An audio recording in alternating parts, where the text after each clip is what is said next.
You need somebody from the master plan? Somebody from the board, You want me to do it? if you don't mind. Quorum being present, I call the Freetown Master Plan Committee to order. We don't, members being present noted with Trevor being Zoom and Serpent here. I guess we'll just go down the agenda with introductions. So if Serpent wants to start. Sure, I'll start right here. My name is Maria Jones. I'm Serped's public engagement and communications planner. I'm Chris Welch. Excuse me. Nice to meet you all. I'm a senior comprehensive planner at Serpent. I'm Amber Davis. I'm also a senior comprehensive planner at Serpent. And my name is Philip. I'm a principal comprehensive planner at Serped. I'm Victoria D'Antoni. I'm the planning and land use administrator for the town of Freetown. Tricia? Pat Parker, resident of Freetown. Hi, Dave Gross, resident of Freetown and planning board member. Nick Veloso, resident of Freetown zoning board chairman. Is that leave it to me? Oh, There's a couple more people here. Okay, sorry. It's No hard to tell worries. sometimes. Charlie Sullivan, of the Conservation Commission. Keith Mello, from the town fire department. Trevor? Trevor Matthews, Board of Selectmen. Well, next is to organize the committee so we can select a chair and a vice chair. so we'll just start off. Does anyone want to be chair and vice chair? From the members, Trevor? I prefer to, I'll be vice chair. I prefer not to chair this one if possible. I'd like to see how someone else chairs the meeting. Anyone want to be chair? Can you say a little bit about what that entails? I'm assuming based on this, just running the meetings, calling to order, kind of keeping in track with the agenda. If it's anything like, I assume any of the other. Exactly. So, just to keep us on point, essentially.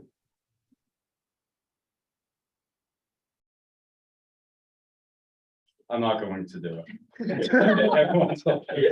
I have a baby on the way, I may not make a bunch of. I mean, I've never chaired, but I'll be more than glad to throw my hat in the ring here. Actually, I'm the director of facility, Freetown Lake School District. I figured it was something I was really throwing up to this, and new adventure. I'm sorry, I missed your name. Great. So we would just, Vice, we would need a vote. correct. That's when we move forward. And I second that with Trevor vice chair. Oh, it's me, I'm sorry. It's Mike. Does anyone else want to second that? I forgot I was the chair here. Second. Second. Motion has been made and seconded. Any discussion? All in favor? Aye. Aye. Aye. Ayes, carried. So since this meeting is on Zoom, you might have to do a roll call vote as well. Yes, that's correct. I'm sorry, does anyone have a list of the members? Um, Or you do? right? Yeah, do you want me Can to do a just call roll it out? Please. yeah, of course. Trevor Matthews, Aye. Nick Veloso. Aye. David Crows. Aye. Gregory Goodwin. Aye. Charlie Sullivan, Aye. Keith Mello. Aye. Pat Kelleher Parker. Um, Motion passes unanimously. Next on the agenda is a presentation about the master plan process by Serpent.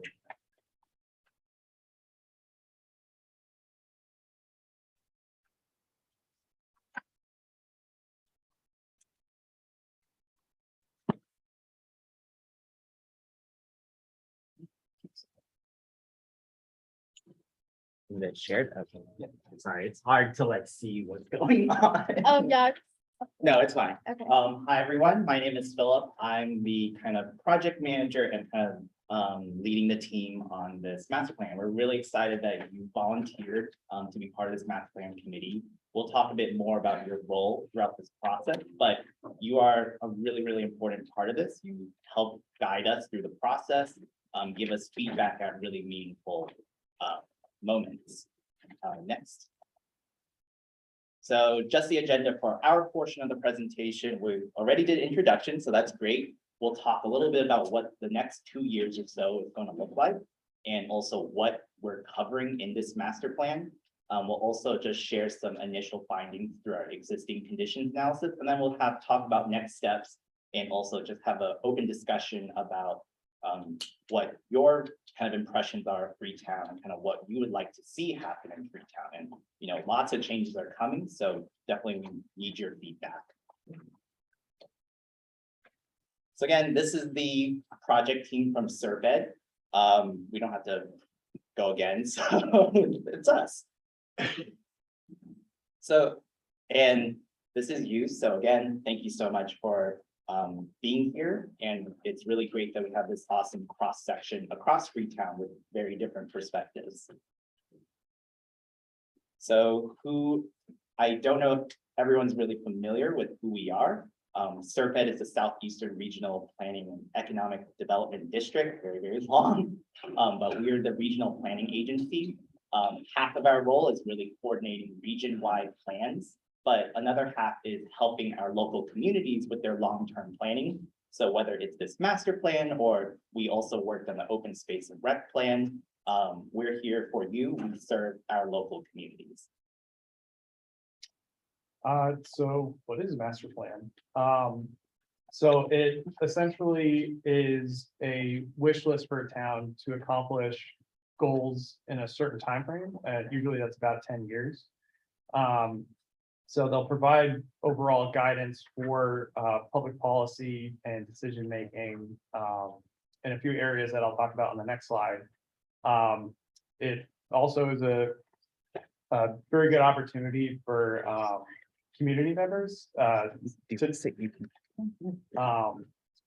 discuss priorities, reach consensus on goals, and kind of compromise on that sort of thing, as well as to identify strategies to accomplish that goal. So those kind of elements I was talking about that are incorporated into a master plan are land use. So that mainly has to do with like zoning, housing, pretty much whatever housing stock you guys have in town, what you guys would like to see in terms of changing or kind of enhancing, economic development that really goes hand in hand with developing businesses and business opportunity in town. Open space and recreation, that's the kind of identifying places you guys would like to kind of preserve and maintain as open space. Natural and cultural resources. So on the natural side, that's more like water, so rivers, streams, lakes, ponds, and the like. Cultural resources in terms of like historic buildings, historic districts, landmarks, that sort of thing. Services and facilities, so that goes really hand in hand with like town services or services that the town provides, as well as different facilities like like senior center, town hall, that sort of thing.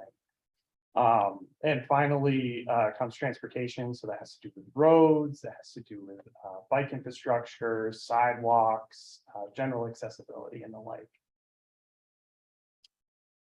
So the role of MPC, Philip talked about a couple of these different points here. So you guys all represent a very strong cross section of different perspectives in town, which is really great, especially for a committee like this. So you'll be assisting in public engagement. You guys are kind of the boots on the ground. You're the real experts here. You'll be very instrumental in public engagement and communication. You'll generally be here to advise on the development of the master plan document.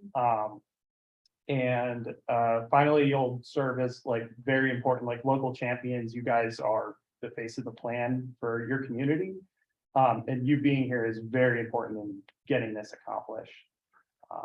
So next, Maria is going to go over the kind of timeline of the project.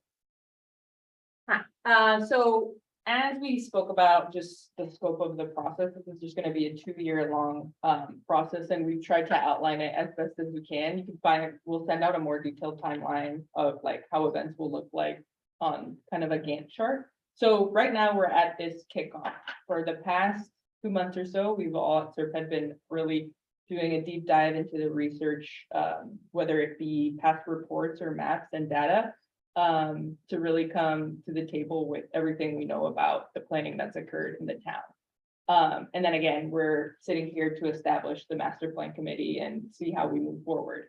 As we move into the next phase, it's really about presenting sort of our ideas to the public and really building strong capacity in the community.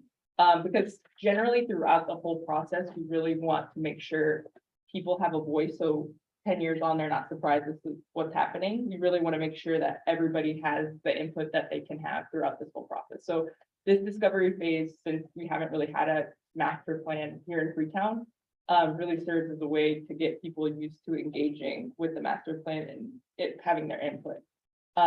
So we'll host a open house and hopefully really conduct some initial outreach here in the summer.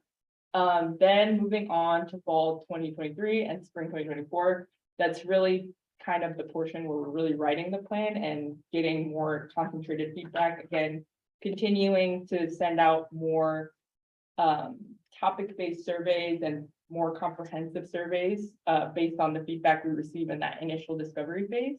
We hope to conduct a lot of these traveling workshop series where we show up to the library or other populated areas to really meet people where they're at, so that they can have an impact that way. And again, with the master plan committee, we hope to host these deep dives on sort of the topics that Chris outlined earlier. Then as we have sort of a finalized draft and we feel good about it, we'll go into fall 2024, where we'll present our findings to the public and really come up with this final draft and make any final edits there.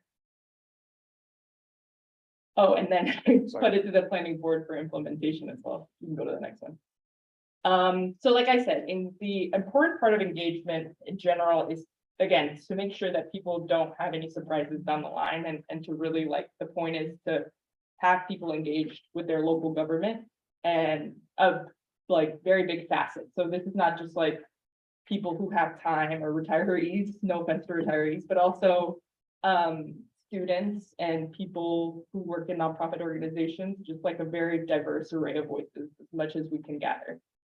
So as I mentioned, this summer, we hope to go out into the public and kind of have these preliminary surveys to gauge how people are feeling. Then hopefully in September, we can have this open house where we invite people to kind of look at all the boards and the maps. And then again, throughout that next phase, the feedback portion, we hope to have those like more conceited pop-up events and these deep dives with the master plan committee that will hopefully guide us towards that end open house and presentation of the final draft. So any questions at questions this about it? point? Yeah, I have a question. Sure. I heard the planning board being mentioned. Mhm. Does this plan have to be accepted by the town through A vote? a vote No. of any sort? This No. has to be accepted by the planning board, or do we have to Generally, it is good when the planning board votes to adopt it. post to adopt Yeah. it? Okay. That wouldn't have to go through a town vote. No. No, Just like the open It's not space a plan, zoning. it's not, yeah. Right. We're not zoning it. no, there's no Yeah. like actual zoning could be a recommendation from this, I know, Paul, but yeah. Cool. Yeah, that makes sense. I think like if zoning changes come out of this, then obviously that goes to a town vote, right? But nothing specifically decided Right. here. Right, exactly. So can we get copies of the slides that you just? Of presented? course. Yep, Yep. I'll forward them. That would be helpful. So basically, with your master plan, it's really just a map. It's everybody's ideas come to one place and see where everybody really wants to go. And you guys are going to give some navigation as to how to get there based upon what everybody's opinions are and where we want to go. Yeah, that is the perfect way to describe it. It is a roadmap for the future. Write that down. And just, put it out there because we put an introduction into a master plan for the district. We're entertaining that as well as far as, getting people involved. How do you want to achieve your vision? Where do you want to be in 10 years, 5 years, whatever it is? And sometimes it's really hard when you have a town full of people and everybody has opinions. But you really don't have anybody leading the charge. So with you guys, I've got some idea of what you're up to. We had to choose between like 7 companies to do all of their portfolios. It's very interesting and it can get really, depending on what you're looking for. If you're looking to get into sewage treatment, water delivery, it's vast. It goes really far. So, question wise, as far as you guys are really just going to provide a wealth of information based on the wealth of information we provide to you guys. So when you do this, with the way that you guys present, how you operate, are you looking at one big dollar value? You're gonna break it up into, like, say the town wanted to take on small chunks, so we had small projects or things we wanted to do. Would that be something that you guys would help us, facilitate us with people to connect with? Whether it be vendors or companies or things of that nature to help us achieve these small goals based upon what we want, or is it just gonna be one big giant master plan with one big capital look at how everything is presented into it? Do that make sense? Yeah. So the master plan is kind of divided into, very high level abstract goals, and then what are the strategies to actually get this done. Then every time we present a strategy, we always have, here's how to get it done. Here's some implementation ideas. So a lot of that, a lot of our towns are very similar. They don't have a lot of funding. So how can we leverage state funding, state grants to get things done? And we kind of provide those recommendations saying, oh, if you want to expand this, then here's like extra funding, or if you want to do a more detailed study into this, here's more funding for that. So that being said, if there were, like, say, ADA grants available, things of that nature, that would be something you could maybe point out to us as we navigate this thing, things that would help us to acquire the funds. Yeah. We had stuff that was out there. I know the town of Lakewood kind of just went through. I saw your label on there for your name, what you do, and they had just done an ADA grant proposal when they had somebody come in 3D imaging of some of their buildings. Yep, that was us, I think. Yes, Kevin is our amazing coworker. Great guy, great guy. So it was really nice to be able to talk and communicate with him in the Nate Allen as they did their stuff in the EDA with their 3D and so forth. So that's why I was just kind of curious, when I saw that 3D folks were along the same lines, how it plays out. Thank you so much. Of course. Are most of the other communities around us in the middle of this type of plan, or? So it seems like every communities generally update them. Well, they're supposed to update them about once every 10 years. I think the current active ones that we're working on, I'm working on Plainville. Swansea, Rochester. Those are the only ones that I'm working on too. Yeah, so sometimes it's hard to remember like every single one, but Lakeville just recent, it was pretty recent. It was like within the 1 or 2 years finished their master plan. The Swansea actually did one for the school department. I had the ability to do theirs for that, and that was really nice. Yeah, actually, that's a great idea. We'll forward some kind of master plans from around the region for you to kind of get a better understanding of what's in it. They're really nice, because if you guys get a chance to see them, you can see what they offer everybody. They're really interesting. I have just off the wall comment. He said you were gonna go out and schmooze with the people. On Father's Day, we always have a strawberry festival over in Summit. Oh, that's what we are planning on showing up to. If you could help us connect with anybody there, that'd be great too. If you know. That's what I said. Yeah, I They're think my- we have, yeah, I should have sent you their contact info already. Okay. That's it. Okay. So some of the work we've already done, a big foundational piece of the master plan is doing an existing conditions analysis. So that's looking at very high level data. So that's looking at maps through GIS, that's looking at census data, American Community Survey data, and that's doing a lit review of certain reports that have taken place in conjunction with Freetown in the past as well. So Amber's going to go through some of the mapping that we've done so far. All right, I have to stand for this. My name's Amber again. Thanks for having us. Slight overview. These are just basic maps of the information that we have right now. So these are fluid. And, we're relying on y'all to keep us updated and informed. If they work for you, if they don't work for you, what you need to see.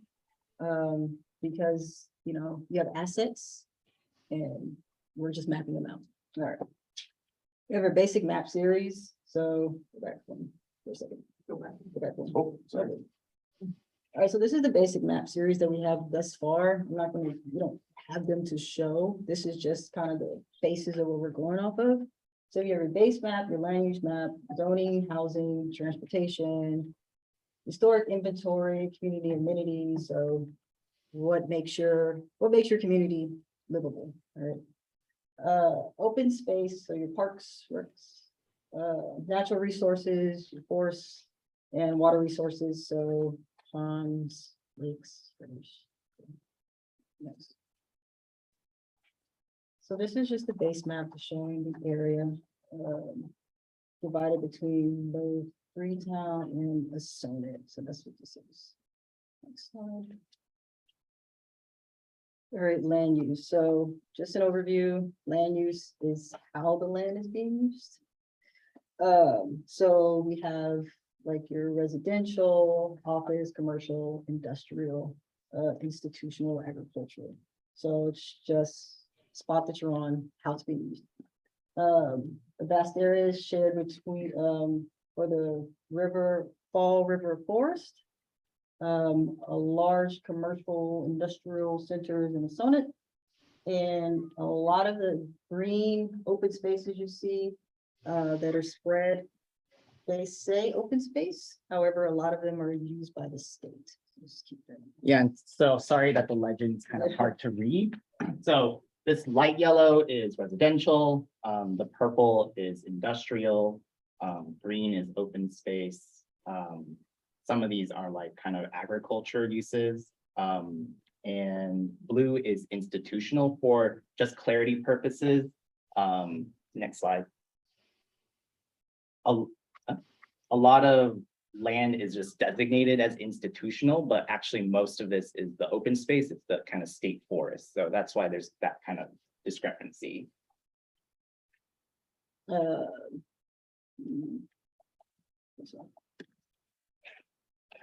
And I'm sorry, just quickly. Could you go back one side? When you say vacant, I'm just curious what you mean by that. It's what it's in the assessor's kind of database. That's just the land use code that it has. So it probably means that there isn't any development on it. That's what I But mean by not vacant. including open space. Not including open space. So open space is generally like protected. Understood. Yeah. Understood.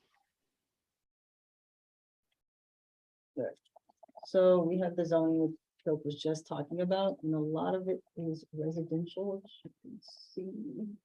However, there's a lot of low housing stock because of the large lot requirements. Roughly 70,000 square. So this is just showing the assets and the availability of the land that you have and the zoning and how it's used and what it looks like in general. Next slide. So it says habitat. The habitat here I put for some water resources here, but habitat is basically what the state designates in order to protect. So a big part of master plan is to protect the natural resources that you have. So again, this was showing the core habitat and the critical habitats. So they're sprinkled between like different type of vegetation. You have your trees, your forests, and some pools, some water spaces. Next slide. And this is just showing the overlay or where the watershed is, which is Taunton, and where y'all lie. So y'all are, a large portion is based on top of the Taunton watershed. All right, so like I said previously, we've done a lot of work with the 10-year census and the American Community Survey. Get a better context of Freetown, so we can make this plan as robust as possible. So here's just a couple examples of some of our findings, just looking generally at some of the data here. So this one specifically deals with population growth. So just a quick few insights. So for example, in 1990 to 2000, the town actually saw a decrease in its population. From 2000 to 2010, there was a time where it was growing at about 4.7%, which was a bit higher than Bristol County and Mass. And then from 2010 to 2020, the town was also growing, but at a slightly lower rate. So that's just a few insights in terms of population growth. Now, in terms of aging, so Freetown has seen its population age. It looks pretty significant, but it's pretty on par with the rest of the region. So you can see that our median or Freetown's median age went from 38 in 2000 up to 43 in 2021. And like I said, this is a very general trend in the region as well as the state. And you can kind of see that reflected on the chart here, that blue bar for 2021, it jumped from 12% to 25% 21 years. Let's see. So another bit of data that we kind of gone through already. So Freetown's kind of household income. So Freetown does a bit better on average compared to Bristol County, compared to Massachusetts in general. A few insights we saw are that about a fourth of earners were making above, over a fourth of earners were making over 150,000 for their income. So we can see here that Freetown school enrollment has been falling steadily over the last 10 years, and that's also a pretty common trend in the region, just as the population is just generally aging. So you can see here since the 2011-2012 school year, the school enrollments dropped by about 10.6% as of the 23-24 school year. And that's K through 12. Yes. Let's see. So just looking at the jobs that are in Freetown. So the largest proportion of which are under transportation and warehousing. As we know, there's the Stop and Shop distribution center. Not a lot of surprises there. The second highest was education and health at 23%. And then the next highest was construction at 11%. So the third and final leg of the existing conditions analysis is looking at the kind of reports that have been going on in conjunction with Freetown. So we really wanted to get a pretty decent cross section of what's been going on in town, as we kind of stated with the elements of the plan.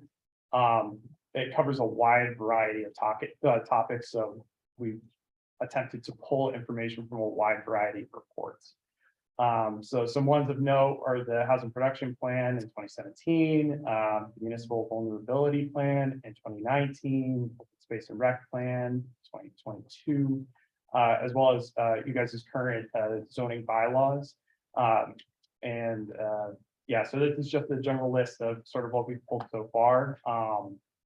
If you guys can think of any other reports we may have missed, this would definitely be a good time to let us know as well, so we can make sure to cover as much material as we can as well. I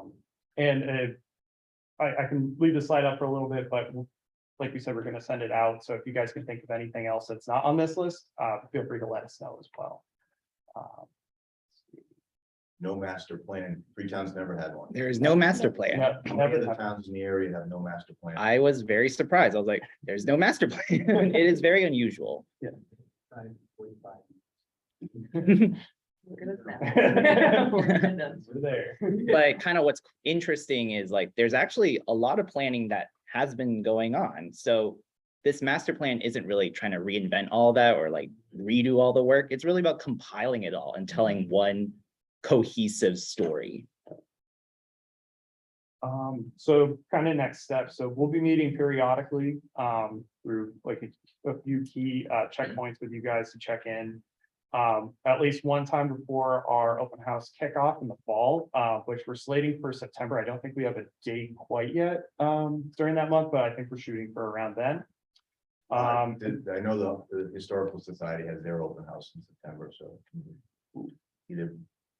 Be mindful of that. Yes, What is an open house kickoff?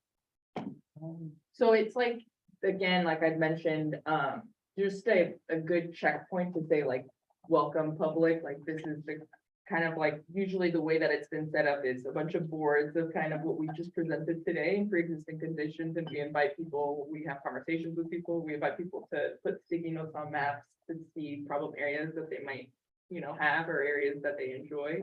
So again, it's just kind of like the big unveiling of like, we're starting right Okay, now. and summer engagement essentially is just, Like you that's- guys have ideas and this is what we're doing and. Yeah, it's kind of like, Open houses, this is what we've come up with thus far.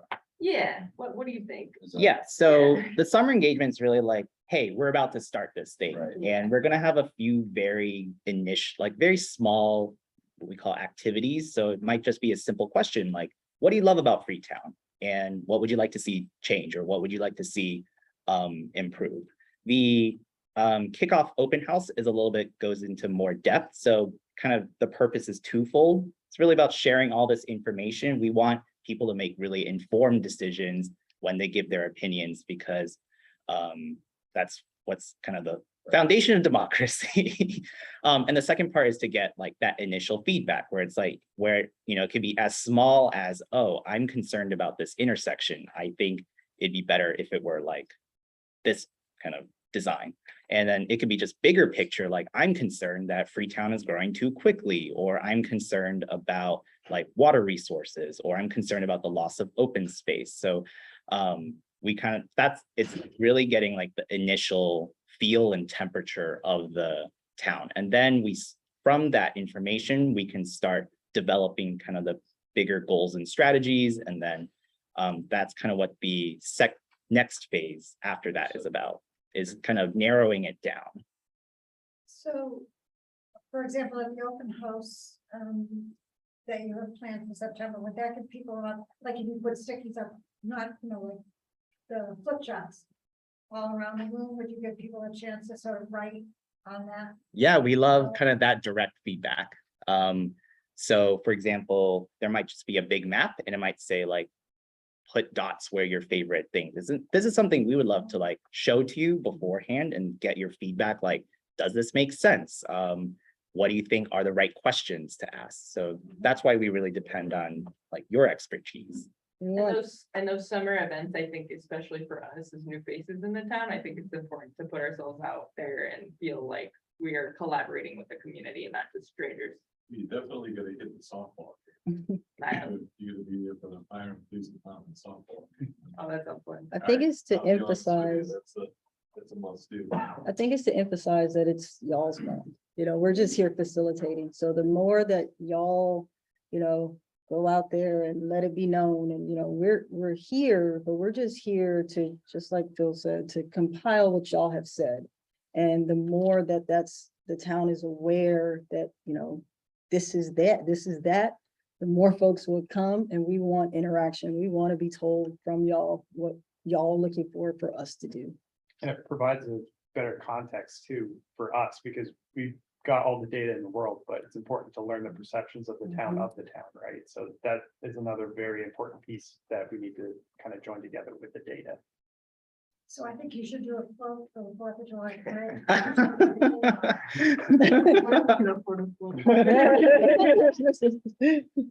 But we'd be happy to even stake out. I've been to my fair share of parades and I think it's always been productive. And it's always, again, like I said, meeting people where they're at, because some people might have input, but just don't have kids or are busy, have work and don't have the time to go. The other thing that's important, I only know from what I'm starting to learn about this, is it does make some people now. I've seen it firsthand, because some people feel like they're being fingers being pointed at, depending on the position you hold in the community and the state of affairs that things are in. So when you start bringing to light things that are in a deficit, things are done efficient, and the state of a building, the state of an area, a park, whatever it may be. It's gonna check some boxes that is gonna get some attention, and there is gonna be some uncomfortableness to it to a degree. And there will be some excitement to it, but I mean, it's important that I think for us all, as we navigate it, to, this is important to everybody to move forward, to let people know that it's a good thing. It's not to hold anybody accountable, but yet it is. It's to hold us off, each and every one of us as a citizen in town, what you want, where you want it to go, but it really is. I mean, I know because I saw the faces of people when we presented. Hey, like you're gonna get uncomfortable for moments, just because people aren't quite aware. I didn't know that it needed that much. That number is giant. You know, it's to try to explain to them what's the benefit, it's totally like that. You know, just like I said, I've seen it moving around a little bit, and it can go either way. Just sharing. Yeah, that's definitely, Yeah, that's why we're here, right? Yeah, sorry. No, I was thinking using social media and Freetown would be helpful. You know, there's several Freetown. Yes, we've heard of the Freetowners. Just be careful and don't get upset. I know, I have my experience, but yeah, no, that's why, as a communications planner, that's why we're here as well, because I know it's sometimes an afterthought to post things on social media. But again, engaging diverse audiences where people live is online and making sure that they're involved in the process as well. An interactive website would be good too. So, you know, people can go on there and we can just keep pointing people to the website to see the information. Yes, we hope to have the website live within the week, correct, or sooner or later? definitely before the first time we like go out, we'll have the website live where you can like look at all the data, interact with the maps on your own, kind of just understand what this master plan is and see what like the next events and kind of keep track of like everything that has happened or will happen. Have you used a website where people could go on and, you know, send the committee comments about what they would like to see or what they don't want to see in Freetown? We have like a list served, so like an email list and like a email for the master plan, and also our contact info is always available too. And as I said, as we roll out these surveys, that will be like the opportunity. Hopefully this first round will have a lot of open-ended questions that people can kind of to prompt people things they might not think about. To get people thinking. pretty Yeah. much. Yeah, because we know people can't always show up, you know, at 6 p.m. on a weekday to give their feedback. So we have a lot of opportunities to engage online. I know from the planning board's point of view, we have to, our big thing coming up is this MBTA zoning. And that might be a good point of emphasis for you guys, because you get into conversations with people. Yeah, The multi, Yes. because we have a new station coming in and we have to try to sell a plan, figure out the zoning and sell the plan, so. And I think people aren't aware that this is coming down from the state and, so that's coming up and it's appropriate that you guys are doing this right now, actually. Definitely, it's really, really good timing. Yeah. We Got it. see in the school department because everybody's concerned about population growth, how it might affect, classroom size, things moving forward in the future. You know, in the conversations and general conversations that, so when you guys started this, that was a question in my mind. I'm glad that you brought it up because it is gonna be impactful on the community. How does it look in 5 years? How does it look in 10 years? Like you've got your population growth chart there that you see a decline in school enrollment. Just from my chair, I see it every day. You can't prove it by me because the classrooms are stacked, so it's just one of those things where you're like, wow, I'm to hear you say it, how do the numbers get there and how does it look? Because I see the buildings, not that I'm talking in business, but I see what the schools are under. I see the amount of people, I see the impact on it. So with the T coming in and all the housing and everything that's proposed, how does that look for our community and the communities around us? Where does that leave us, with our resources to be able to educate, and get them there safely, all the things that can do it. So the timing is really good for this. And I think a lot of questions could be answered, especially if we take the time to answer the right ways so people aren't scared and they're, they're educated on it. Because if you're not educated, it's not something you have no understanding of. It doesn't work, right? So you're saying that you're actually seeing classrooms, like the class sizes are growing larger, Oh, I like. just see that we have very little real estate. Oh, okay. Building because of everything that's filled, with student population. And I mean, I've been in the district for 10 years, and you can see, the usage of the space and there's a lot of usage. There's a lot of population. Whether it just be, increase in the way that things have to be structured or not. So I was just curious when I saw it rolling. And again, I'm not speaking for the school department. I just want to make that clear. It's just an observation on my side. I'm curious, you know, how it affects it, because you'll probably hear me reference that more than not, only because it's my area. Well, T in Lakeville. And the housing that they put in Lakeville has stressed that, and It's a lot. it's stressed the school, and it has stressed their public safety. They're there they're there daily, so this is gonna be something that we're gonna have to think about in this town. When we get the housing. Buried over there. Yeah, it's, they're taking medicals out of there every day, so. Public safety way of thinking of this too is gonna put a big stress on this. Like there's a lot of emergency calls to like Oh, the yeah. apartments around there. Okay, Yeah, Lakeville, yeah. The It's- call volume has gone up since that's been there by a while. so you want to go to the question? Yeah, sure. So basically, I'm just gonna wrap up. We're also gonna try and attend the Lakeside Festival as well on May 29th and then Strawberry Festival, as we said before. I am in Lakeside Festival too. I'm a chair of one of the booths there and I'm involved. Awesome. I'll be emailing you then. Yeah. So whatever you need there.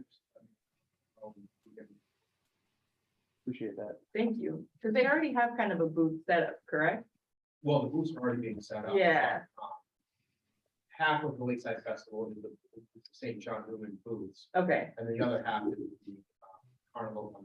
okay, So there would be room there for sure. Okay, I'll email you then. Thank you. So we've got a couple prompts for you guys.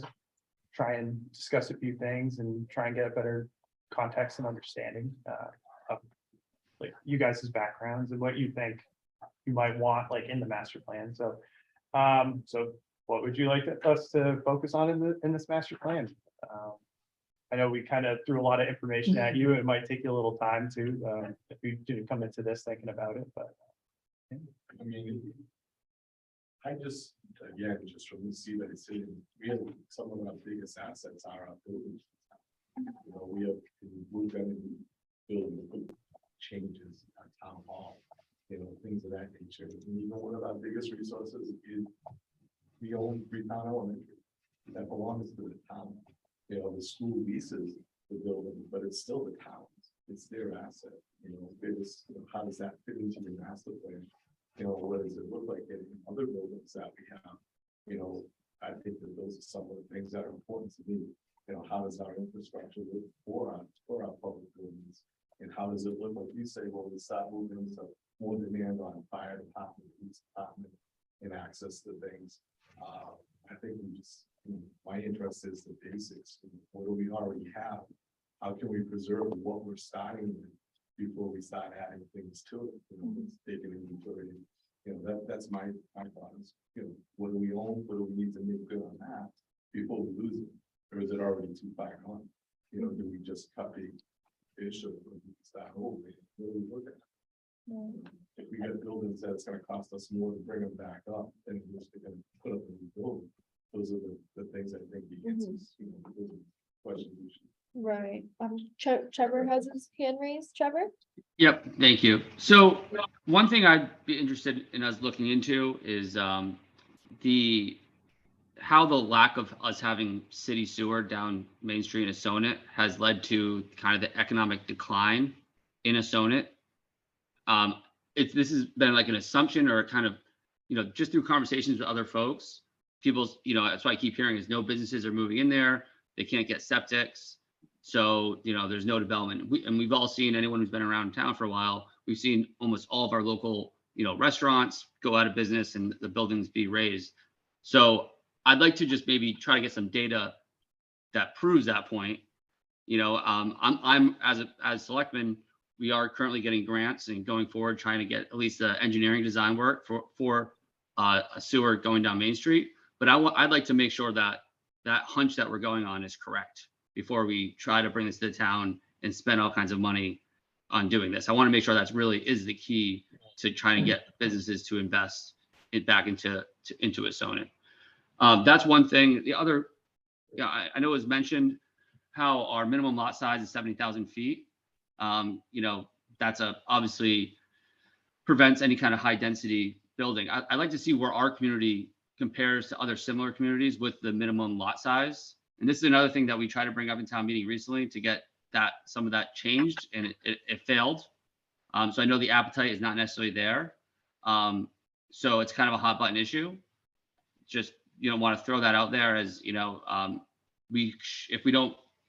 if that is a part of our master plan to change the lot size requirements, we have to do this in a very insightful way. Or, and really communicate, what the other side of that coin is if we don't go forward with that kind of approach.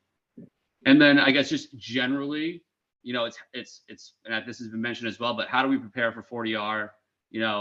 That's going to change our town immensely. And we need to make sure that, I think we have to communicate that this is going to happen.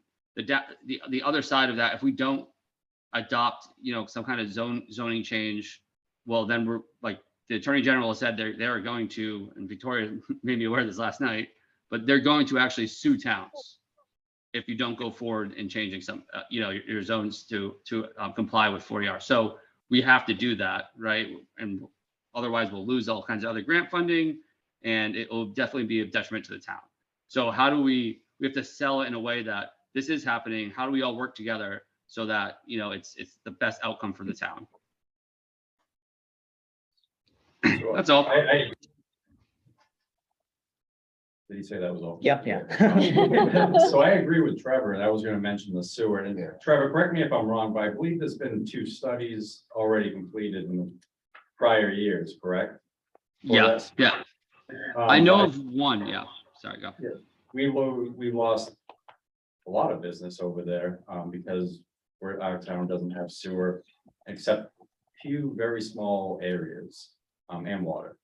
So I agree with that. The other thing that he mentioned was the lot size, and I understand the 40R, but I think we have to be careful on what communities we look at, because as residents, we know what communities we're closely resemble. Like, we don't resemble Time. We don't resemble, well, parts of Berkeley, but like Rochester and things like that. So I think that's a better idea to look at, because I'm against the smaller lot size. One thing based on those charts, which I think we've always had a problem, is we don't have any 55 and older housing. So I feel bad for people who've lived here all their lives, and the taxes have forced them out to live somewhere cheaper. Those are my thoughts.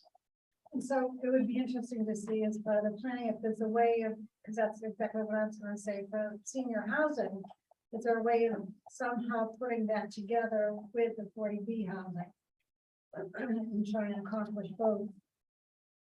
There is some requirements in the PMUD district, which is, There was a senior housing going to go in there. there was, but that she never moved forward with it. But there is an area in town on South Main Street that is planned mixed use development, and that does have 55 and older capabilities, But but I think that the challenge is not just 55 and older, because they just put some of that up in Rochester. The challenge is making it affordable. Right. For 55.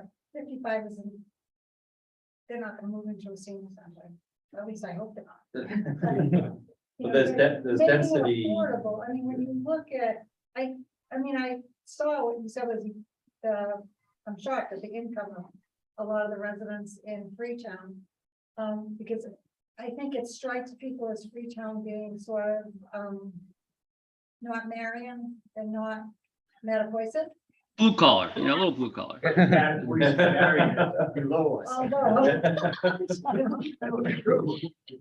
Well, Marion successfully put in the 40B housing also. But, to make housing affordable, not just say 40B housing, but make it affordable so that families can stay, can stay in Freetown. And so that we can also make it affordable for families that want to live, in a nice community and thrive here, so. Well, that's what some of the MBTA zoning is trying to do, is a denser. And there's no restrict, you can't put restrictions on it, so you can't say this is a senior housing, you cannot do that, so. But that wouldn't preclude someone from a developer Correct. putting through that kind of Well, process. if the developer takes a certain amount of federal money for their development, but they have to allocate a certain number of those units, I think, also. That's if they follow one of the 40, yeah. I think that's chapter through the 40, 40R, right? But not if we do our own type of zoning where we don't follow that necessarily. Right. Yeah, there's a number of ways to create income restricted housing. So like So affordable is kind of a weird word because sometimes it's little, like I call it lowercase affordable, which is just like, what can a family afford? And, you know, families make all kinds of different income, whether, you know, it's a teacher and a fireman, or if it's like someone who works at Google. So they're like very different, like affordabilities. But capital A affordable is what we like to call income restricted housing. So that, you know, is kind of the housing that's in chat 40B, which is like, oh, you have to make below a certain amount to qualify for this apartment. So we want to kind of create both of those in many ways, because the process of getting enough like capital A affordable unit can be kind of arduous. And there's a lot of lotteries and all kinds of things, but it's a mix. And that's definitely something we're going to really look at in this process. But as you can see, there's already like tensions kind of happening in the sense that if you want to make more housing that's affordable, but then there's like large lot sizes, but then if we want to build more housing like multifamily, then it puts stresses on the town's infrastructure. So it's this big, like lots of levers, and but that's kind of the point of this plan is let's put this all out here and kind of solve it. I'm like, Nick, for a lot of things, I want the lot size to stay, like in 10 years, I want Freetown to still be a small. Yeah. Close knit. I like the Christmas tree lighting, I like the Strawberry Festival, I like. My idea of this 10-year plan is to make sure Freetown is still Freetown in 10 years, not huge infrastructure and huge, and I understand that things have to come, I understand the peace coming. I understand it's gonna bring people, I get all that, and I know that we need in industry, I get it, I fully get it. But in 10 years, I want Freetown to still be what we have now.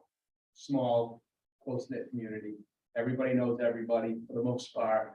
I've lived here my whole life, and I don't wanna see Freetown turn into some of what Lakeville has, if that makes sense. I think it would have to be selected zones. Yeah. Essentially, like you were saying, because getting sewer and water throughout all of Freetown, I don't think will ever happen. Well, like I said, I want to extend on that. We should try to see what it would cost and what it would be to extend sewer on both sides of town. You can tie into New Bedford potentially. Yep. Some people are tied into New Bedford. Yeah, already, yeah. right. I'm good. Well, river water, I. So we've got city water. Now, of course, it's green. Well, You know, exactly. It really is. And just again, from what I do for a living, cooling up and then see green now. You know, it would make our lives so much nicer. But we saw what happened with this police station, so. Yeah. I mean, it just, it's one of those things that you know, you talk about things and I would have never thought of it until I have to live it. You know, because we're considered a public water supplier because of the population we serve. So we have to follow and abide by all the state rules and regulations. I mean, to hear what people said about just bringing water to Chase Road was Remember that? absolutely hysterical. Yeah, I think in a hard time, You'd never put in it. a hard time. As you just see things, roads, and just like you say, you know, when you sewer and things like that, there are some things that we.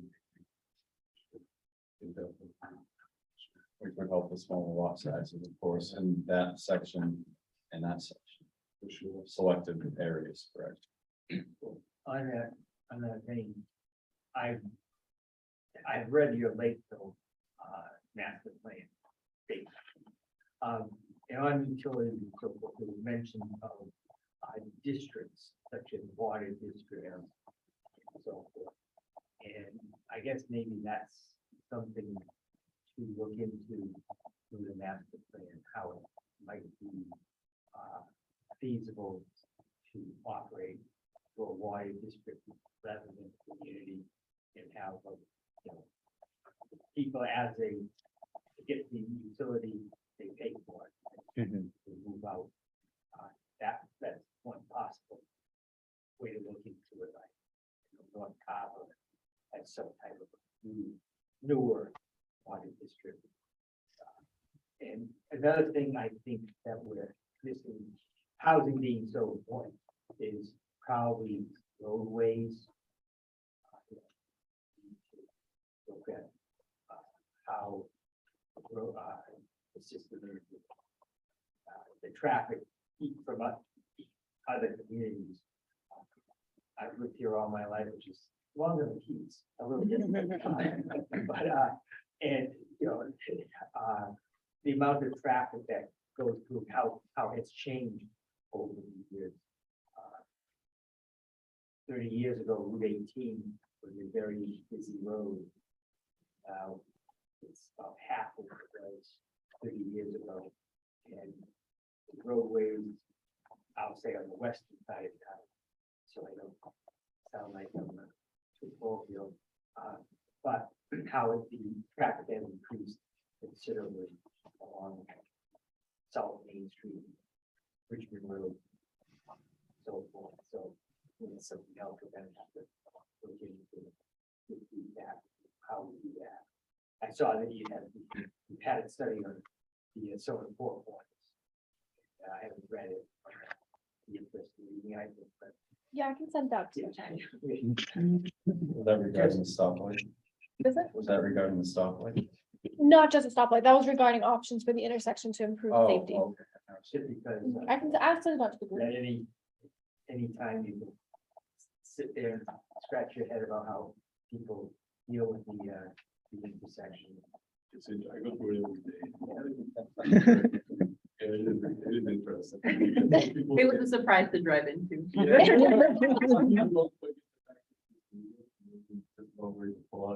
Front seat and Yeah. It's a lot of. like, Yeah, people- Definitely be improved. And Lakeville, you know, just to reflect on that, right, with their traffic patterns, I mean, God, if you go through the center of town, the fire department faces that. Because they have so much traffic, they have a call, they'll never get out of that firehouse in time to get up the road. Unfortunately, our town has some open areas to get home, but, you know, traffic patterns are huge, especially on town, going by on the gas station, certain days. You know, that whole in the morning, 6 o'clock. So, Are there any other kind of elements within Freetown that you'd like to focus on in the plan? I just want to echo, keep Freetown, if that makes sense. Oh, 100%. Yeah. in the habitat, you know, our resources are resources, I'm an avid sports. They should go get out there and I think that's a focus that everybody just, there's a lot of people that walk. And, you know, we've got some great natural resources. And we'd be ashamed not to support it, pay attention to it, because that's what we're about. People come around who just. Hell, when I was a kid, profile rock was the biggest thing. Oh, no. It was, I mean, that was a big neighborhood, all right, we're going to profile rock, you know? Now, you know, you go in there and it's kind of sure there. It's too bad, it's a beautiful places. Yeah, we're like, ooh, that might be like a cool thing to riff off of for like branding or like stuff. And I was like, oh, it's gone. No, but it is Like the old man in the mountain's gone. right? You know, I mean, it's all the things like that, you know, you've been around it, I was born in Middleborough when they still had a hospital and lived in Lakeville, moved to its own. You know, I haven't left there, I'll be 61 years old, so that's why it's just as important, you know, it is about this. Hell, when I went to my first baseball fireman baseball game 2 years ago here, I thought I died in heaven. I was like, how come I haven't done that? Yeah, that was awesome. Like, we're like that. I actually won all 3 battles. I've been the fire department, police department, and the canine bat at home on the raffle. We had a very rough night here, but that's the type of small community that this is, that makes everybody want to do it right. Yeah, I mean, that's personally why I really love when I was looking at places and I was like, wow, I really want to join Serpent just because I loved how diverse the different communities are. You know, like I love working in big cities, so I used to work in Boston. But so like New Bedford and Fall River, there's like great, and there's lots of really cool things that we're working with them. But I also love all these like really, really small towns. And something I heard in the Plainville master plan process was they're like, this is the kind of town where people will just help each other out. It doesn't matter who you are. It's just like they'll drop stuff and it's a town that functions a lot on volunteerism. And that's the kind of small town quality that they kind of like latched onto, is like, this is something we want to make sure we like preserve. And there's obviously lots of heritage and just lots of stuff. And we really want to make sure that's like preserve through this process. Well, I mean, hell, I get to see Santa Claus drive by my house. You know, I mean, you giggle, but you know, when I first moved in over there 11 years ago, and I heard the sirens and the noise in the front, this is something what is taking place. I looked out the front door as a little kid, like, damn. You know, so it's a little it's a big deal. I would have to chime in for a lot of these personal stories. This is why we have a lot of the smaller events. Because once you get, like, this is just one question and it caused almost 15 minutes, just people just saying what is important to them. And this is why getting out in the community and getting it out there would make it that much better. I hope that's a little context of why some of the smaller events that we do. And just to kind of see. The sense of pride is definitely Mhm. something we want to preserve. That, and then I think also Deb mentioned, bringing more unity between Asona and East Freetown as well, and creating a more town, I don't know if there's contention, but creating more of a town identity as well. Well, I mean, when you guys are introducing each other, like, or yourselves, some of you said Asona. Because, you know, there's two different zip codes. You know? I thought on both ends, but I don't think it's fair. They consider we're an island community, so I'm just gonna put that out there, you know, they don't sign as, you know, somebody shows an island community, I never thought I lived in an island community. So. Yeah, my cousin moved to Asona, I think 2 years ago, and I noticed immediately, he's like, yeah, I live in Asona. And I'm like, where is that? And I didn't realize it was in Freetown. So he immediately kind of latched onto that as his town identity. Yeah. Maybe part of the master plan is you could have a bike path that goes from East Freetown to Asona. Go to Asona, I like that idea. maybe connects with the bike path, where does that go? New Bedford, Mount St. Marion? does it go Yeah, that yeah. way? The big bike path? I- The one that It's, runs yeah, through it's in progress, but yeah. Yeah. Have you guys looked at the new open space plan that was just done? Maybe Rouse Stewart, they may have stuff about bike paths and stuff in there already, or guides or goals for it, yeah. Yeah, I can send that out to Pretty the group as Pretty well. extensive, Yeah. yeah, very extensive. Be interesting. Right, we'll move on to the next prompt. And you've touched on a lot of different things, especially with this one, but what concerns do you have for your town's future?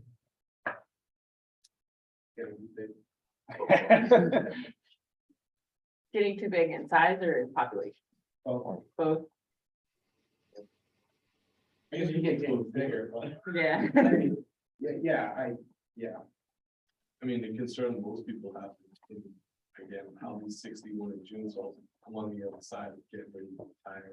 Is looking at how my income's gonna be, so, you know, what's it gonna look like tax wise for people as they get older? How are we gonna be able to afford to stay living? Because I'm having them conversations in my house now, you know, do we consider selling, moving, downsizing, something that's a little more affordable, upkeep, so all that stuff, as far as like, you know, being around that. Keeping it affordable, maintaining the house.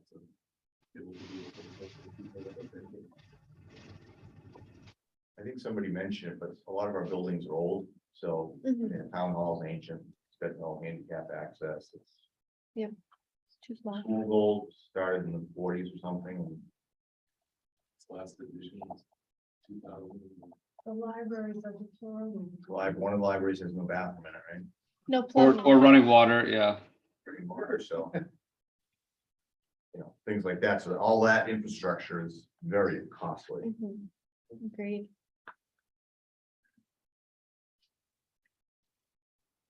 Yeah, I guess, yeah, my fear is just, it's us growing, not growing correct, or not growing in a smart way, right? I think growth is coming no matter what, based on the train coming and, you know, everyone's getting pushed out further and further from Boston. I think it's gonna happen. I think we've seen it happen.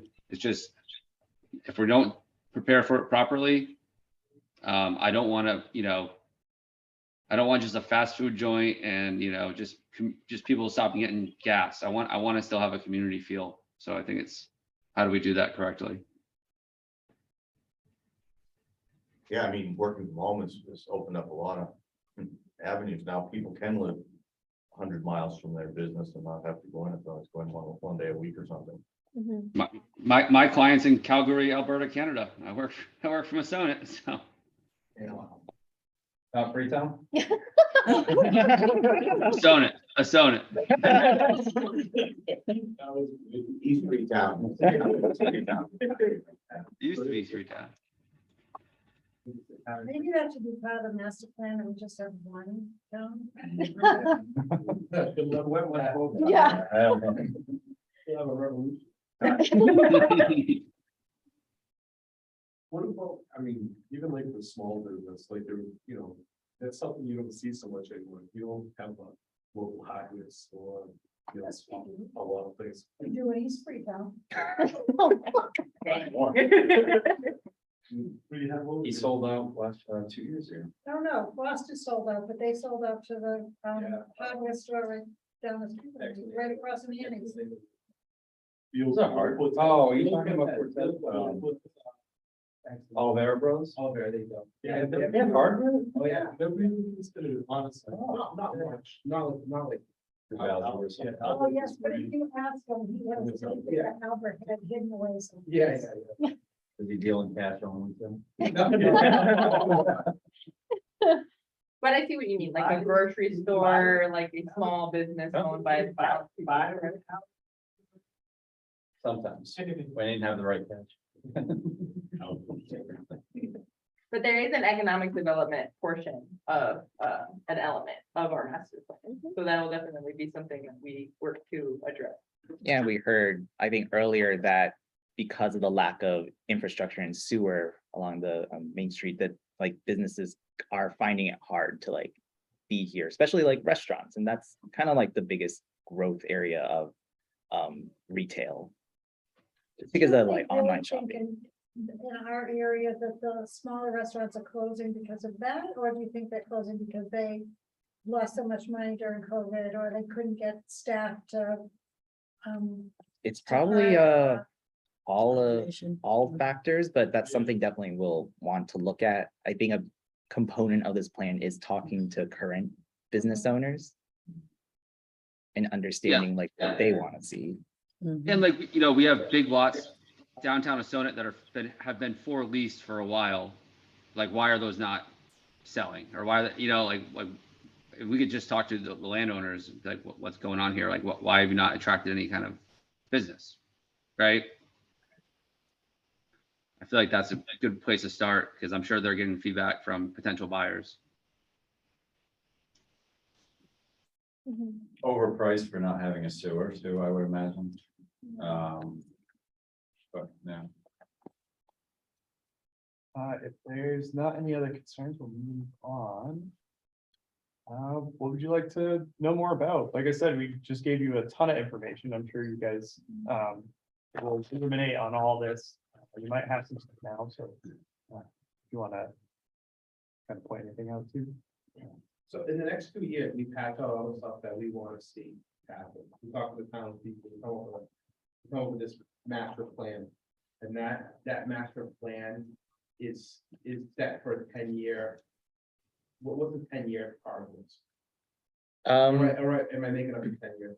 No, I said it. Okay. It's kind of like, it's like a to-do list. It's like, hey, this is like the comprehensive list of things that we should work on. And, you know, we have recommendations of implementation, sorts of grant funding, yada, yada, yada. And, you know, a lot of towns don't actually get to do everything on their task list. So then when in the next 10 years, you know, whoever's our future, they're going to look at that list and it's like, what has been done? You know, are these still priorities in town? How's the town changed or not changed in the ways that we want? And they'll adjust and tweak. So, you know, especially because it's the first master plan, that really kind of sets the tone for the future. I hope that answered your question. Yeah, and it's not like it will have to happen in 10 years. It's just kind of a general, like, it should happen every It's like a 10 years or guiding so. thing for the town. Because obviously all this stuff has to go to town meeting. Right. Mhm. It's not a mandate by any means. It's like, But it- what would you like to see happen? Right, definitely, I definitely agree with that. It's a guide and, you know, taking all this public input throughout this process, it gives the staff in the office a guide to know that this is what the town wants us to work on and wants to see for the future. So then that kind of gives us, you know, And it's not set in stone, like some communities, they do more incremental updates. So, you know, if you want, we can kind of explore ideas of like, this is a living document. This is something you can continuously update and also provide updates and be really transparent with people in the community. Like, this is what we're working on from the master plan. We don't want this like many master plans do. We write it, it's beautiful, it's like laid out, and then it just sits on a shelf and gathers dust. We don't want that. We want this to be something that the community feels a lot of ownership over and wants to actually kind of go through. And it provides transparency for realistic timelines for a lot of things that folks on this side would know, like, we can't rebuild XYZ, but if you bring it out there, no, they're like, why not? But if you have a master plan and knowing that you were part of it and now it rolls out and you're like, oh, okay, well, we can't do it as a community's XYZ, but we can do this, this, and this. It provides kind of some guidance as well to kind of let the community know that, like, hey, we know this is why, this is what it looks like. Let's do this and this time frame. So what do we have, as you talk to the community, right, because it's one thing to maybe interested, or having, I'm not knowledgeable at this point. What is funding this master plan here? So if we're out talking to people in the community, and we're saying, you know, we're doing a master plan, and we're gonna get all this information, all the things we discussed here, right? And they say, well, who's paying for this master plan? How is it funded? How does this come about? yeah. And again, I may have missed it part of that in any of this, but I'm just curious, you know, what is funding it? How do we explain it? Right, yeah, so this is partly funded through a grant through the state, the Department of Housing and Community Development, DHCD. We got $75,000 from them. And then CERTBED is also partially funding this as well. We got $60,000 in DLTA funds, right? Yeah, and that's also from the state. So basically, I don't think Freetown is doing anything out of its own No. pocket. Myself, that's- Yes, yes.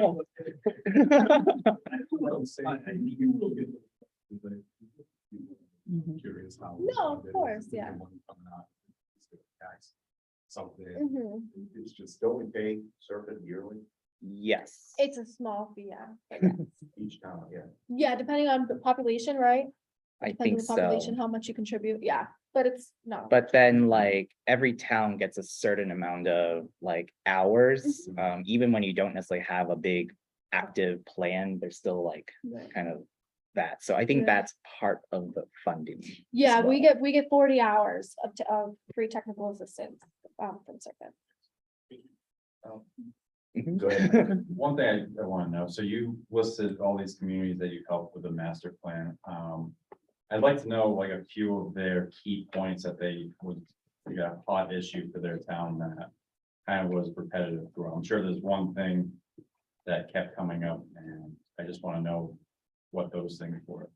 Yeah. You don't have to that's- tell me now. Oh, no. That's definitely something we can kind of like compile, like here's an overview This of is other what master It's plans. kind of consistent with all these people. I mean, that Yeah. town may not be the same, obviously, but. We're just working on curious. a general project to kind of catalog all of the master plans we've worked on to answer that very question, like, is there something that's repetitive? Like, I know senior housing is always something that comes up. But that's something that, as Serpent working on internally, that will definitely be incorporated into. That's actually a really good point. I have generally seen these master plans and maybe this is like, maybe this sounds bad, but a lot of it is very consistent across the region. Like we see a small community, a small town, and we're like, generally, these are like guidelines to follow to preserve like open space, preserve like rural characters, because that's kind of just best practices. But then like a good 25 to 30% is like very, very local. Like sometimes people are just really passionate about like a very small thing, or it's like, I really want to see.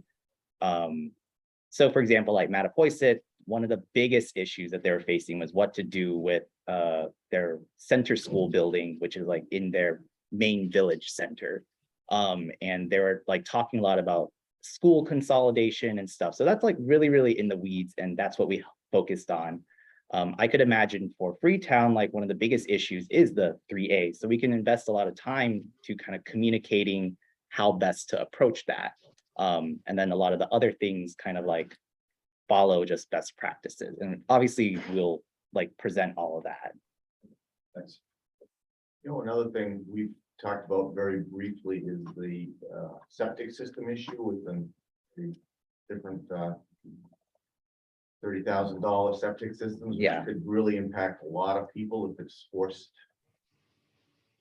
without state aid or something. And I know we're on the fringe of it, but I think that would be something to get a little more information on. Given that it's Buzzards Bay right now is the focus, but Taunton Rivershed might start doing something there, so.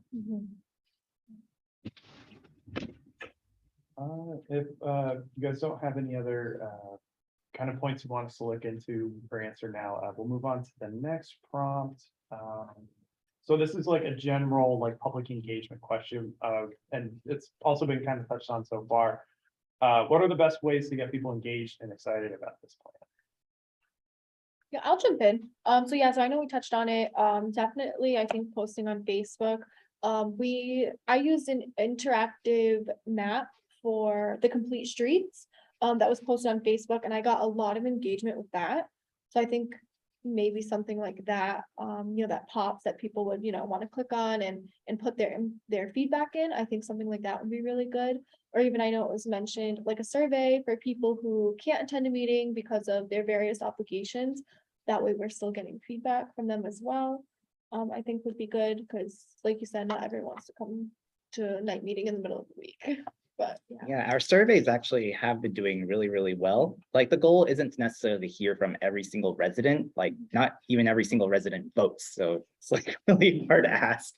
But in a recent survey, we've gotten like 700 responses, which is actually quite a lot. Down here. For Plainvilles, which is a pretty much a larger community. I don't actually know like number wise, but Like 10%. Yeah. Rate, which is really good Yeah. for a survey, yeah. and sorry, I don't know where I was going with that, but basically like pretty good response. Oh, and it's not necessarily just about hearing from every person, it's about hearing from a good cross section of different people. So we've made a good, huge effort to try to reach out to like young families because we found that a lot of the survey responses were coming from people 55 and up, but the future of a town also is kind of a lot of these young families that are moving in. So we wanted to also make sure we heard their voices. Yeah. We were at the library and it's just like children running around, but parents still wanna like take the time, and even younger kids, 15-year-olds. Like those are people who we hope can buy a house when they're in 10 years, when they're 25. So hearing their opinion as well is crucial to a plan like this. So are the surveys anonymous? They can be, but we generally do ask for like contact info so that we can just update people on the plan. So it might be worthwhile putting some paper copies of the survey at the libraries when moms go in with their kids and maybe the COA as well. yeah, in the COA. Like last night, Victoria gave a presentation at the Board of Selectmen meeting, and I think that was really good. And that's something I'll continue to do is make sure, every couple months or so, maybe quarterly or more frequently, have that on the agenda. We don't get huge turnouts of the meetings, but a lot of people do watch them online and, just to get the word out. Things like, we have touch of trucks a lot between the police and the fire department, the highway department. The softball game brings a lot of people. The Lakeside Festival, you're gonna get a ton. If you want to set up just surveys there, I mean, a lot of people are at the Lakeside Festival. And then the Strawberry Festival, we do have a lot of events here in town where you can get people, and those are the people that a lot of those people are the people who do care about the town, and they're all in on a lot of the things, so I think you're gonna get a good cross section of people at those type of events. There any like notable nonprofits or community groups that exist in town, like outside of online, or people who like, I know the church does, or I don't know if there's any important kind of coalition that exists in town. I mean, Oh, Yeah. outside of, like, Lions and things, Sorry? outside of like the The Lions line's Club. fine too, yeah, just maybe somebody, we presented at the Plainville Church one time, at St. Martha's Church, correct? We had a little coffee hour, so even trying to host like, again, these traveling workshops about meeting people where they're at. Trying to have a listening session or a brief presentation to community groups might be helpful as well. So the Lions Club too, Tuesday Club of Asona. they're the ones who do the Strawberry Festival, correct? Yeah. Mhm. but they- No, John and Linda with the cars too. They have the VFW every, Yeah, I was gonna ask about better. Wednesdays, what's that? Wednesdays. Is it Wednesday? I Yeah, think so. it was one night, yeah, the VFW holds a car show, that usually fun. too. Is there still a car show at Lakeside? Yes, on the Sunday. Yeah, I think that would be a good, because I think that's a lot of Freetown resident. Yeah, well, There's also the fireworks on July 3rd, but That might be too exciting. Mhm. I'll write it down in case you're.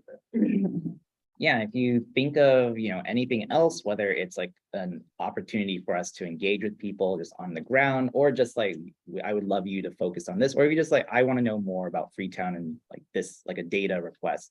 That's why we're here. And we definitely rely on your like expertise in the community to help us shape this plan.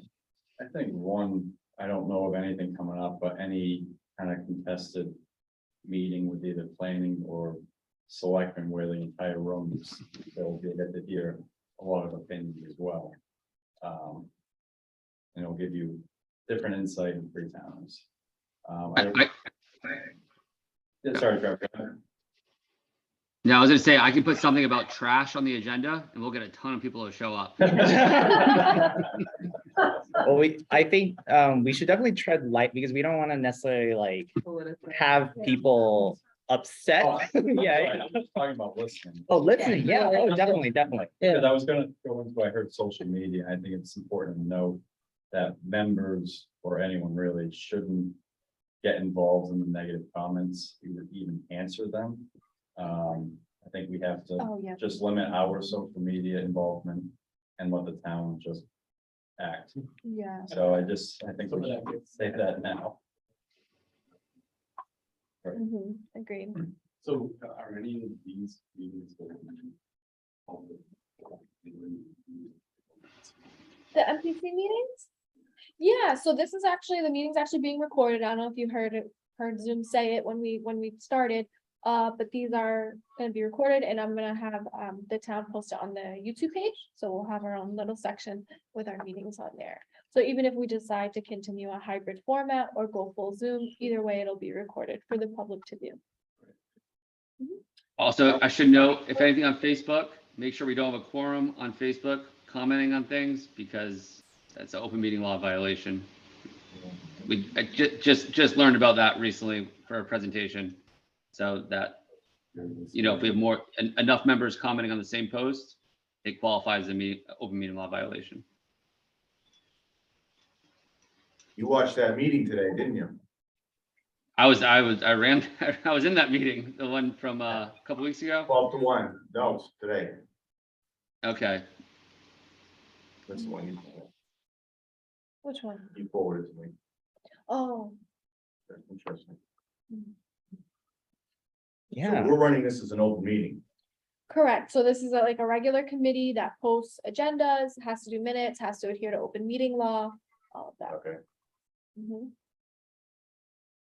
Mhm. Anything else? Otherwise, I think we're kind of finished what we wanted to talk about. We definitely learned quite a lot today. Mhm.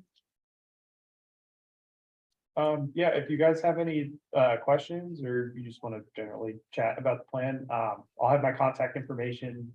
It's in the slides and I'll also attach to whatever materials we send over as well. You have to be careful with the individuals reaching out for that, right? For open meeting and anything like that, discussing the projects beyond the scope of the open meeting. I think if you're blind copy people, like that's what I do when I send out the information. And Yeah.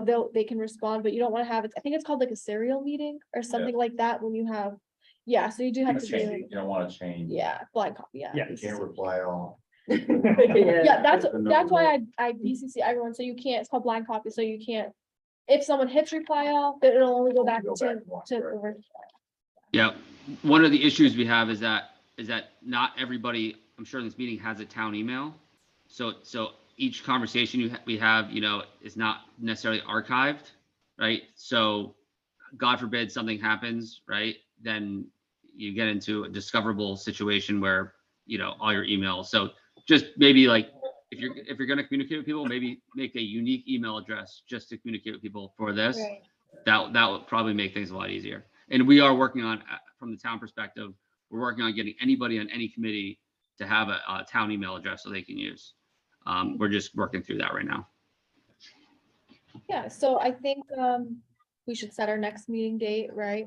When do you think it would make sense for us to meet again?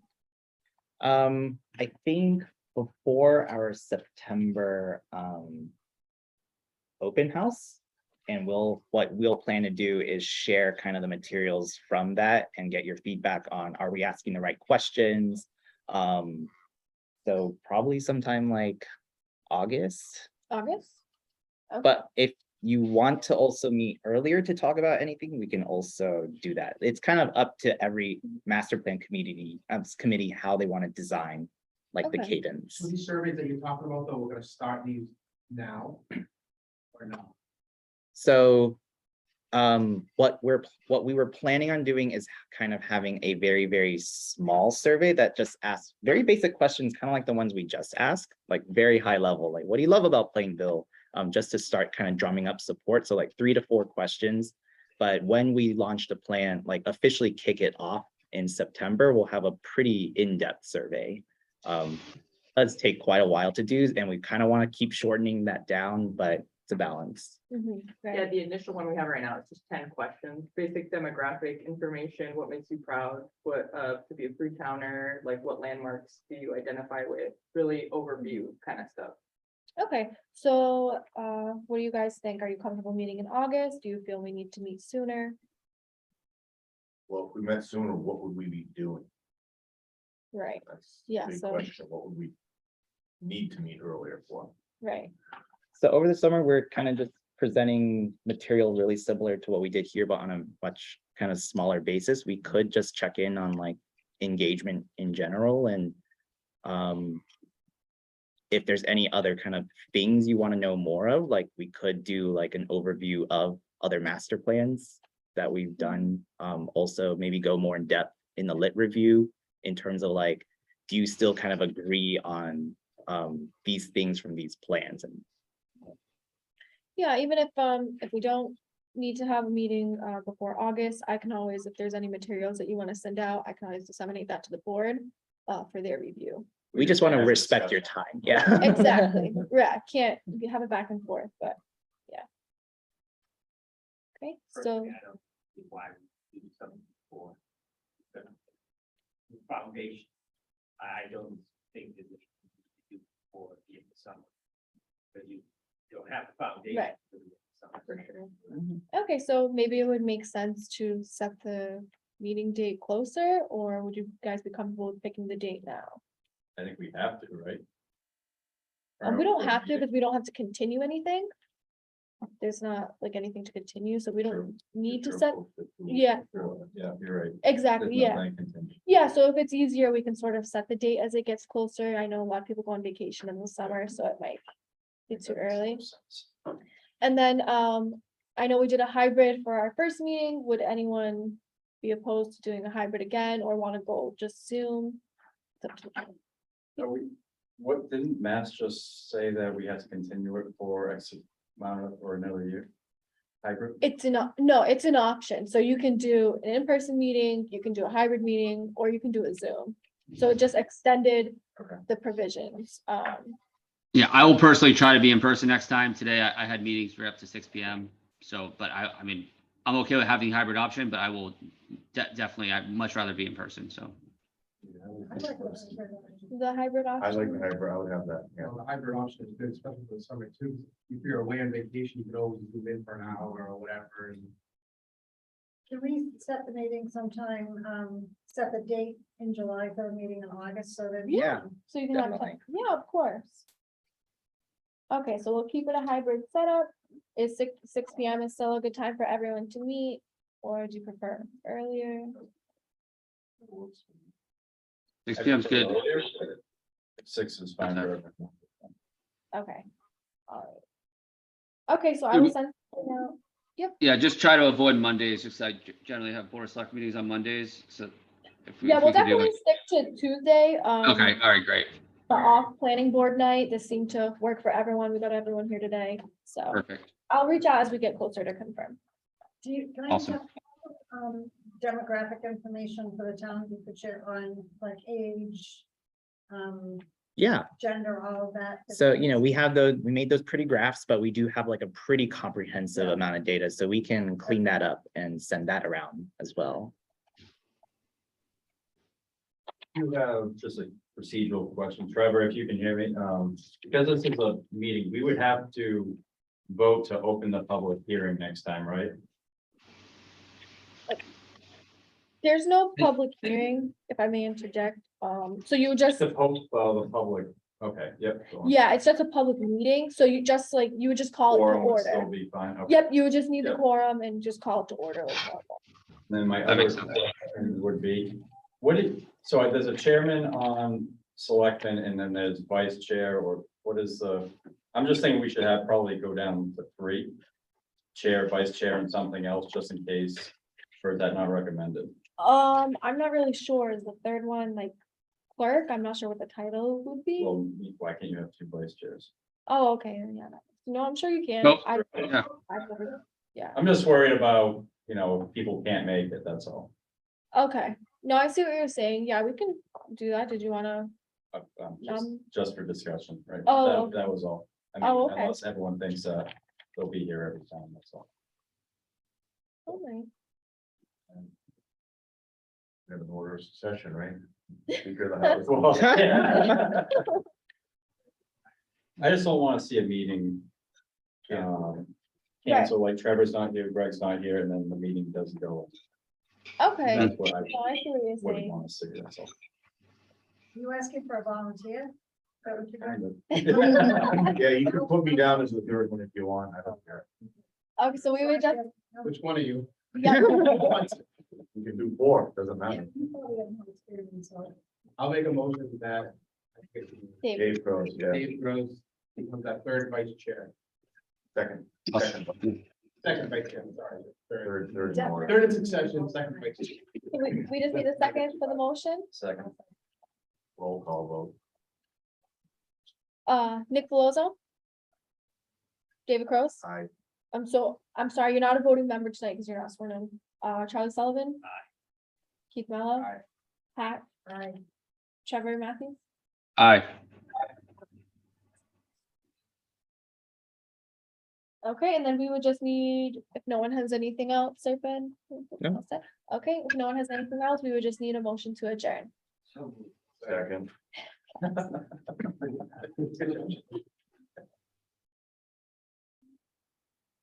Okay, thank you, everyone. Very good. Probably roll call that motion to adjourn. yeah. Oh, yep, that's sorry what I about was that. gonna say. Yeah, so Nick. Yeah. David, Yes.